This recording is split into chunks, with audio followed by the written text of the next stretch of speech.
Friends, hello and welcome to the techguruspeaks.com. Today I would like to introduce Java Collections Framework.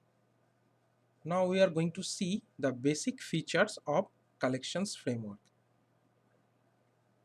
A collection in Java basically represents a group of objects that can be stored, retrieved and manipulated as its elements. It is just like a container that provides grouping of multiple elements into a single unit. The collections framework provides a unified architecture for representing and manipulating various collections. This framework is basically available in the java.util package. The parent or the core interface in this framework is the java.util.collection interface, and it extends java.lang.iterable interface, which adds support for iterating over its elements. Collections can be used in scenarios such as storing mobile numbers, employee information, etc. The most important thing to consider here is that in order to understand Java collections framework, one must have the knowledge of generics. That means Java generics. That is the parameterized types in Java. So these are the basic features. Now we are going to see the components in the Java collections framework. So basically there are three components. Number one, core interfaces. Number two, concrete classes. And number three, utility methods. Core interfaces denote a set of interfaces which allows the collections to be manipulated independently of their implementation. These interfaces define the common functionalities presented by the collections, and it also makes the data exchange operation easier to perform between collections. Next, concrete classes. These are the implementation for most of the core interfaces stated in number one, that is point number one, providing data structures that the Java program can use. Third one is the utility methods, which denote a set of standard algorithms that can be used to perform various operations on collections, such as searching, sorting, or developing customized collections. So these are the components of the Java collections framework: core interfaces, concrete classes, and utility methods. Now we are going to see the core interfaces of the Java collections framework. So as I have told before, collection interface, this one, that is the java.util.collection interface, is the core interface of the collections framework. Now it is having three sub interfaces like set, which basically doesn't allow duplicate elements; list, which is an ordered collection of elements, but it basically allows duplicate elements unlike set. And we are having a queue, that is basically a kind of data structure that processes its element in, say, first in first out in this particular manner, so which is also called FIFO. So first in first out. There is a subset of the set that is called sorted set. So it basically maintains the order, that means it preserves the ascending order. Normally a set doesn't maintain any order, but this sorted set interface maintains the ascending order.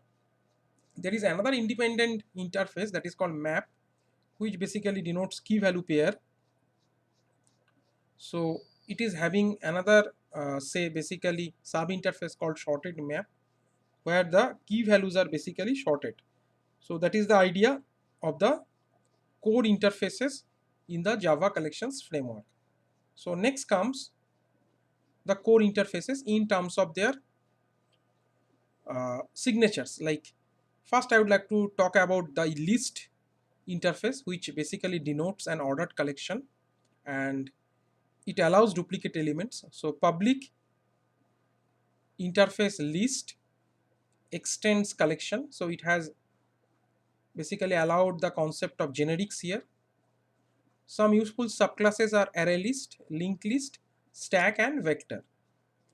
Next comes set. Java.util.set is a collection that doesn't allow duplicate elements, so all the elements will be unique.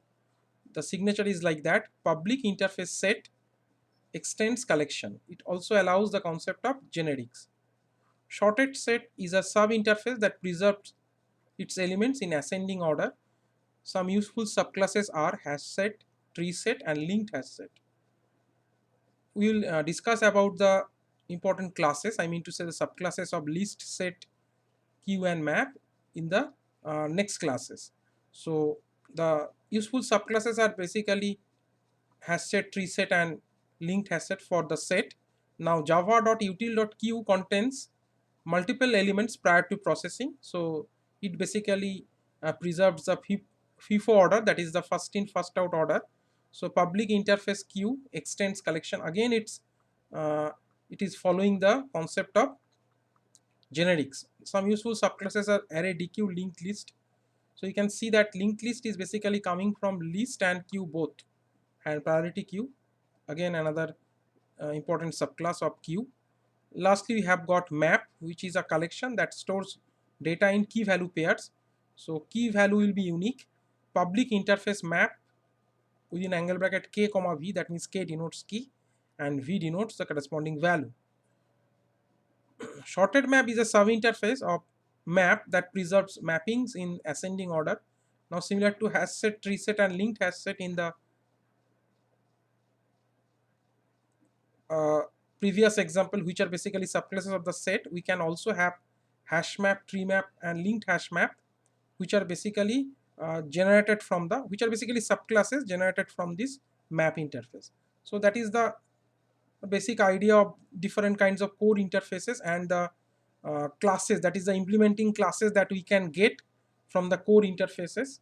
So this figure will give you an idea how different implementing classes are created from the given core interfaces. So these are also called the concrete classes, like say for example vector, array list, linked list, all these are say concrete classes which are basically implemented from the core interfaces. So collection, list, set, that I have already told. Abstract collection, it is basically a kind of abstract class. Now from abstract collection we are getting abstract list, which is basically a abstract class. So now from abstract list we are getting vector and array list both. So that means you can see that, so these are concrete classes. So vector and array list, these are basically concrete classes. These are the different symbols being used. So this represents, that means the rectangle represents the concrete class, the dotted rectangle represents the abstract class, and this is the representation of the interface that I have already told. So collection, list, set, map, all these are kind of interfaces. So similarly from abstract list we are getting abstract sequential list, and we are also getting linked list class, which is basically a concrete class. So vector, array list, linked list, which are basically different concrete classes. So these concrete classes are part of the Java collections framework, and these classes are basically created from the core interfaces that I have told, like from collection we are getting set, list, map, queue, etc. So basically from list we are getting array list and vector, from list and queue we are basically getting abstracts, like so the linked list class actually. So abstract sequential list is basically an abstract class, which is the uh, super class of this linked list class, which is basically a concrete class by nature. So that is the idea of different kinds of concrete classes. So now I am going to describe the advantages of Java collections framework. So basically collections framework provide a consistent and reusable API. That means this API has a basic set of interfaces like collection, set, list, queue or map, which are basically called the core interfaces.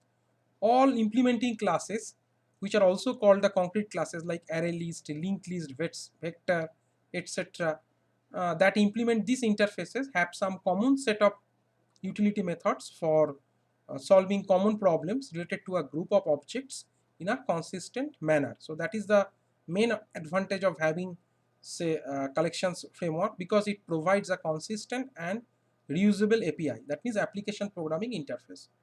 The second point is reduced development time. That means being a consistent framework, it will always reduce the development time as it helps the programmer in developing application program quickly without bothering about the design issues of the collection. So that means the developers don't have to worry about the design issues of the collections. So second point is reduced development time.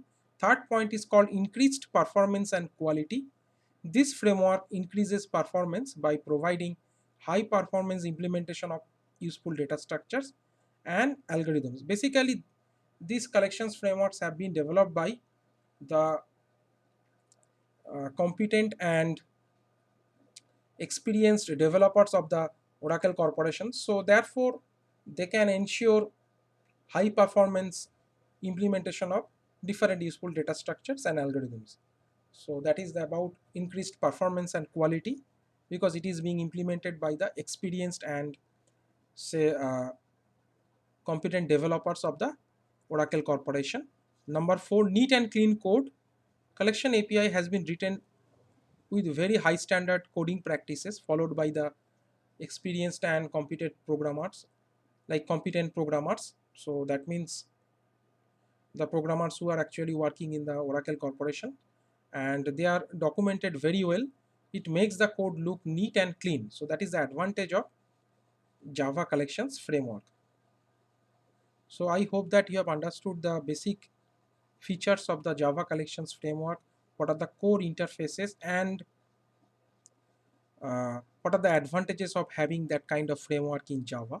So if you like this video, then please don't forget to subscribe to my YouTube channel. This is the URL of my YouTube channel. I need your support to grow, and please visit my website www.techguruspeaks.com, and this is my email ID. You can say communicate with me via this email. So have a nice day. Thank you very much.